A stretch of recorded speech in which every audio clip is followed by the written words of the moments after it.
بسم اللہ الرحمن الرحیم، السلام علیکم۔ میں ہوں آپ کا میزبان ساجد گندل۔ آج 31 مئی ہے سال 2022۔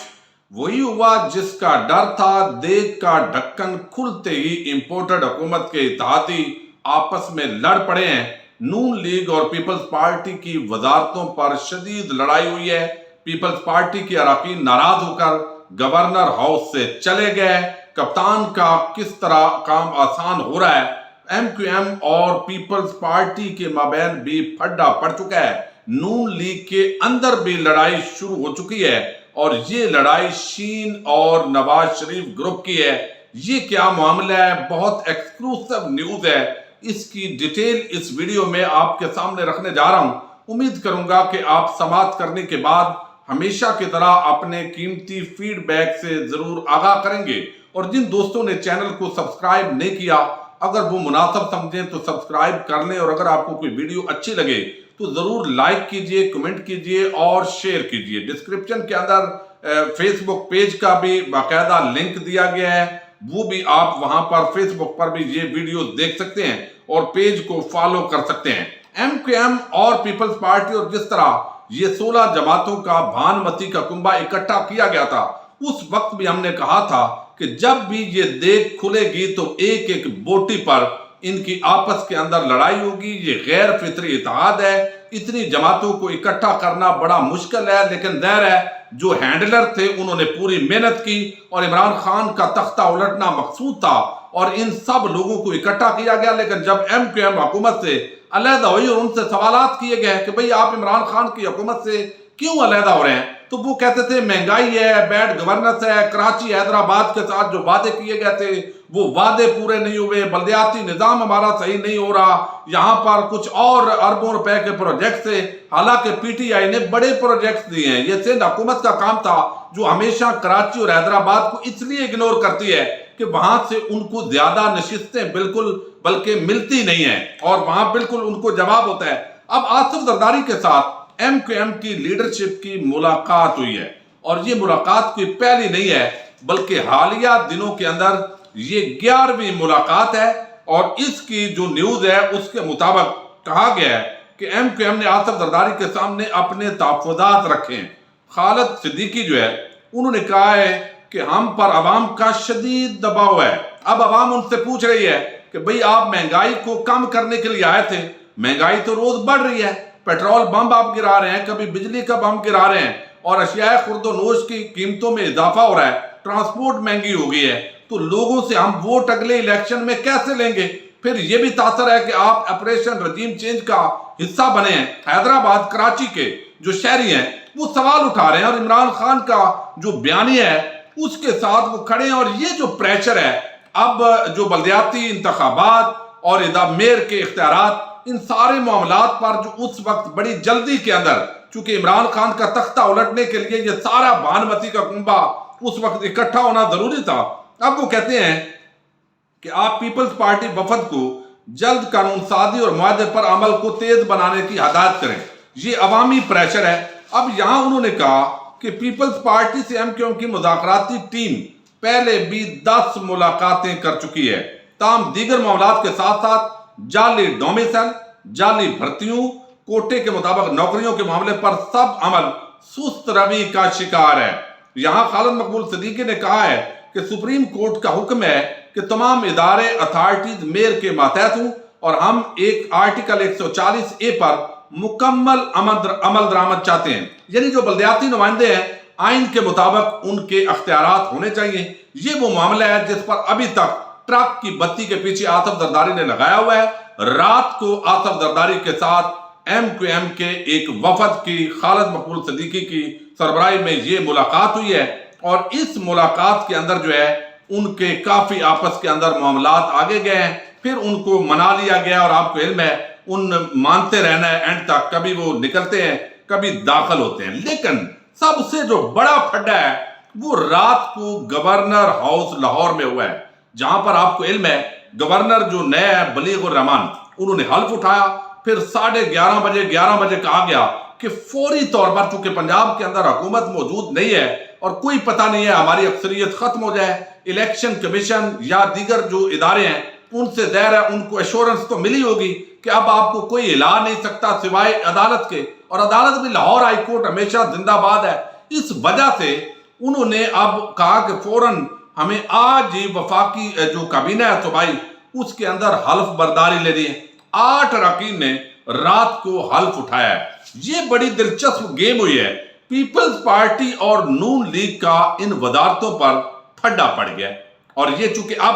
اقتدار کی جون جون دیکھ کھلی ہے، ایک ایک بوٹی پر کیسے لڑائی ہوئی ہے، اس کی میں بڑی تفصیل آپ کے سامنے یہ رکھنے جا رہا ہوں۔ لیکن اب یہاں پر جو نون لیگ کے اندر لڑائی ہے وہ بھی میں آگے آپ کو تفصیل سے بتاؤں گا۔ رات کو پیپلز پارٹی کا جو وفد ہے اراکین، وہ گورنر ہاؤس پہنچے، جن میں مرتضیٰ آپ کو علم ہے وہ اپوزیشن لیڈر تھے، علی حیدر گیلانی یہ یوسف رضا گیلانی کے بیٹے ہیں وہ بھی تھے، ان کے ساتھ ٹوٹل چونکہ 5 ہی اراکین ہیں تو 5 ہی وزارتیں انہوں نے کہا ہمیں دیجئے، اور کمیٹیوں کی نمائندگی بھی دیجئے۔ یہ ساری چیزیں انہوں نے مانگ لی۔ اب پھڈا یہ پڑا، انہوں نے کہا جی جہانگیر ترین جو گروپ تھا وہ تو ہو گیا، سارے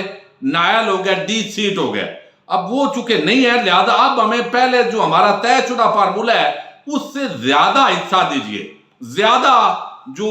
صحیح بہترین بوٹیاں ہیں وہ ہمیں آپ نے دینی ہے، یعنی وزارتیں بھی عام نہیں دینی، وزارتیں ذرا اچھی تکڑی دیں تاکہ اب جہانگیر ترین گروپ نہیں ہے تو ہمارا پہلے والا فارمولے سے زیادہ حصہ آپ نے دینا ہے۔ اب اس پر جو ہے نون لیگ نے کہا بھائی انہوں نے ابھی الیکشن لڑ کے واپس آنا ہے، ہمیں پھر ان کو وزارتیں دینی پڑیں گی، جو آپ سے ہمارا فارمولہ طے ہوا ہے اس کے مطابق ہم آپ کو بنا دیتے ہیں۔ اب اس معاملے پر جو ہے وہ انہوں نے کہا جی نہیں، گورنر ہاؤس سے پیپلز پارٹی کے اراکین وہ واک آؤٹ کر کے چلے گئے جب رات کو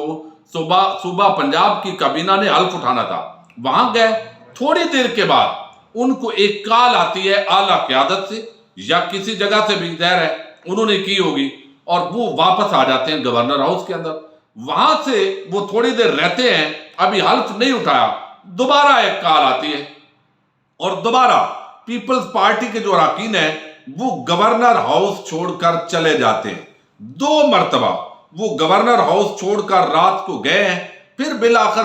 پیپلز پارٹی اور نون لیگ کی جو اعلیٰ سطحی قیادت ہے ان کے آپس کے اندر رابطے ہوئے ہیں، دوبارہ جو ہے یہ میرے منصور نے بھی خبر دی ہے، اور وہ کہتے ہیں کہ پھر دوبارہ جو ہے وہ آپس کے اندر اکٹھے ہوئے، پھر ساری وزارتیں نہیں، کہا گیا کہ 2 وزیر ہمیں دے دے تاکہ ایسا نہ تاثر جائے کہ ہم آپس کے اندر لڑ پڑیں، اور کل ہم اکٹھے ہوئے تھے، عمران خان کی حکومت اڑائی ہے اور آج لوگ ہمیں تانے دیں گے کہ آپس کے اندر یہ ایک ایک بوٹی پر لڑ رہے ہیں۔ تو اب 2 جو وزیر ہیں انہوں نے حلف اٹھایا، مرتضیٰ جو ہے انہوں نے جب حلف اٹھایا ہے تو وہ ظاہر ہے وہ سینئر وزیر بنائے گئے ہیں۔ علی حیدر گیلانی یہ یوسف رضا گیلانی کے بیٹے ہیں، ان کا نام ہی اس لسٹ کے اندر شامل نہیں تھا، اس پر بھی ایک پھڈا بنا ہے، تلخی ہوئی ہے۔ اب یہ معاملہ جو یہاں ہے یہ خبر میں آپ کے سامنے تفصیل کے ساتھ رکھتا ہوں تاکہ آپ کو اندازہ ہو کہ یہ کتنا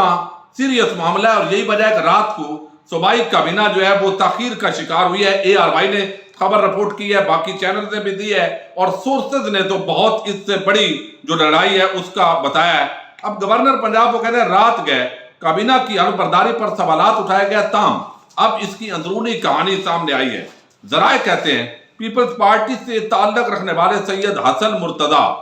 کو سینئر وزیر بنانے میں ٹال مٹول کی وجہ سے تاخیر ہوئی ہے، کیونکہ حسن مرتضیٰ کو نون لیگ سینئر وزیر تسلیم کرنے سے تیار نہ تھی، جس کے بعد حلف برداری سے قبل دوسرے ساتھی کے ہمراہ حسن مرتضیٰ گورنر ہاؤس سے واپس چلے گئے تھے، تاہم بعد میں انہیں منا کر لایا گیا اور سینئر وزیر بنانے کی یقین دہانی کرائی گئی، جس کے بعد حسن مرتضیٰ اور حیدر علی گیلانی نے صوبائی وزیر کا حلف اٹھایا۔ واقعے سے متعلق حسن مرتضیٰ خود اس نے اقرار کر لیا ہے اور بتاتا ہے کہ اتحادی حکومت میں ایسے معاملات ہوتے رہتے ہیں، سینئر وزیر کی تعیناتی کا میرا نوٹیفیکیشن بھی ہو چکا ہے، اب کوئی مسئلہ نہیں ہے۔ رات کا گورنر ہاؤس لاہور کے اندر یہ سارا پھڈا ہوا ہے، جس کے اندر حلف اٹھایا ہے حسن مرتضیٰ نے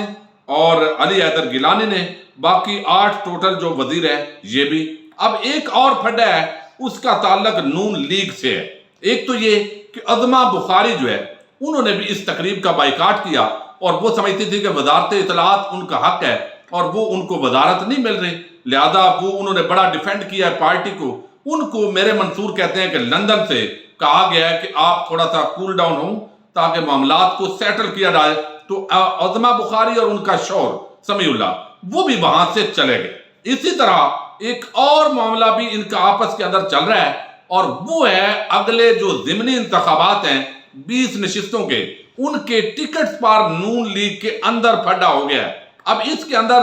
لاہور کے 4 حلقے ہیں، 20 اراکین، چونکہ اس وقت ان لوگوں کو خریدا گیا، مینج کیا گیا، جہانگیر ترین گروپ کے مختلف لوگوں کو اپنے ساتھ ملایا گیا کہ ہم نے یہاں سے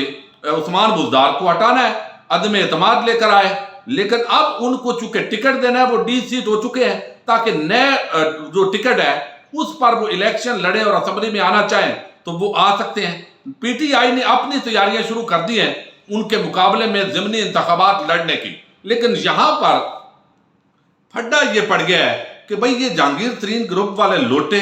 جو اصل اوقات ہوتی ہے ہمیشہ لوٹوں کی، تو لوٹوں کو آپ سارے ٹکٹ دیں گے، ہم ان کے مقابلے میں لڑنے والے تھے تو آپ ہمیں ٹکٹ کیوں نہیں دے رہے ہیں؟ پارٹی کا بڑا نقصان ہوگا، ہم نے اپنی انویسٹمنٹ کی ہوئی ہے، ہم نے جہاں کام کیا ہوا ہے، خرچہ کیا ہوا ہے۔ تو یہ نون لیگ کا آپس میں بھی جھگڑا پڑ گیا ہے، عظمہ بخاری اور حمزہ شہباز کی آپس میں بھی ٹسل ہے، اور وہ ان کو وزیر نہیں بنانا چاہتے تھے چونکہ وہ مریم گروپ کی خاتون ہے مبینہ طور پر، اور حمزہ شہباز خفگی کرتے ہیں اس سے، بہرحال ان کو کہا گیا کہ آپ کو ضرور وزیر تو بنایا جائے گا، دوسرا وزیر بنایا جائے گا۔ اب یہاں پر جو ہے یہ خبر ہے کہ الیکشن کمیشن کی جانب سے تحریک انصاف کے منحرف 20 ارکان پیپلز پارٹی کے ڈی سیٹ ہونے کے بعد اب ان حلقوں میں ضمنی انتخابات 17 جولائی کو ہوں گے، اور لاہور کے 4 حلقوں میں ضمنی انتخابات میں کانٹے کا مقابلے کا امکان ہے۔ تاہم اب ٹکٹ کے اصول پر نون لیگ میں پھوٹ پڑنے کا بھی امکان پیدا ہو گیا ہے، اور یہ عملی لڑائی شروع ہو گئی ہے۔ مختلف گروپ ہیں، کوئی رانا ثناء اللہ گروپ ہے، کوئی ایاز صادق گروپ ہے، کسی کا کسی سے تعلق ہے، تو وہ اب منت ترلے اور وہاں اپنی لابنگ کر رہے ہیں۔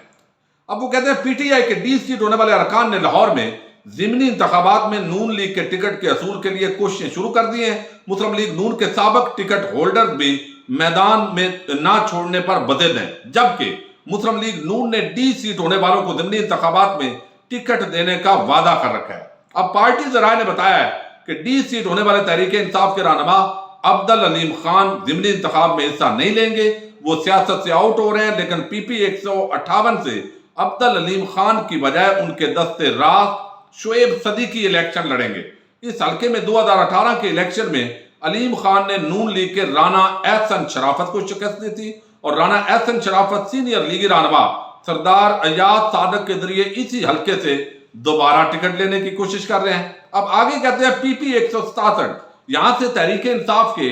لوٹے رکن نذیر چوہان، انہوں نے میاں سلیم کو شکست دی تھی، اور اب نون لیگ اس حلقے سے نذیر چوہان کو طے شدہ فارمولے کے مطابق ٹکٹ دینے جا رہی ہے۔ میاں سلیم بھی نون لیگ کے ٹکٹ کے لیے متحرک ہو گئے، اور وہ کہتے ہیں لوٹے کو کیوں دے رہے ہیں، ہمیں دیں۔ اب اسی طرح پی پی 168 میں تحریک انصاف کے ملک اسد خوکر نے ضمنی الیکشن میں نون لیگ کے رانا خالد قادری کو شکست دی۔ یہ نشست خواجہ سعد رفیق کی جانب سے رکن قومی اسمبلی بننے پر خالی ہوئی۔ اب یہاں پر نون لیگ اسد خوکر کو ہی میدان میں اتارے گی، جبکہ رانا خالد قادری نون لیگ کی ٹکٹ کے لیے وہ بھی کہہ رہے ہیں لوٹے کو کیوں دے رہے ہیں۔ دوسری طرف پی پی 170 میں یہ تحریک انصاف کے چودھری امین ہیں، نون لیگ کے میاں عمران جاوید کو انہوں نے شکست دی تھی، اور اب نون لیگ اس حلقے سے چودھری امین کو طے شدہ فارمولے کے مطابق ٹکٹ دے رہی ہے، لیکن نون لیگ کے اپنے رہنما عمران جاوید وہ کہتے ہیں ٹکٹ ہمیں دیں، لوٹوں کی کیا اوقات اور لوٹوں کو ٹکٹ کیوں دے رہے ہیں۔ تو نون لیگ کی اندرونی لڑائی بھی شروع ہو چکی ہے، پیپلز پارٹی اور نون لیگ کا رات کو بڑا پھڈا ہوا ہے۔ بالآخر تھوڑا بہت معاملات کو کول ڈاؤن کیا گیا ہے، اور آگے ایک ایک بوٹی پر جو لڑائی ہے یہ آنے والے دنوں میں بھی امپورٹڈ حکومت کی آپ کو وفاق اور پنجاب میں نظر آئے گی، اور آگے انہوں نے کیا مسائل عوام کے حل کرنے ہیں یہ آپ کو بھی علم ہے اور پوری پاکستانی قوم جانتی ہے۔ لیکن دیکھتے ہیں کب اس سے ایک جو عذاب کے طور پر امپورٹڈ حکومت مسلط ہوئی ہے، عوام کی اس سے جان چھوٹتی ہے۔ اپنے میزبان ساجد گندل کو نیکسٹ ویڈیو تک کے لیے اجازت دیجیے۔ اللہ حافظ۔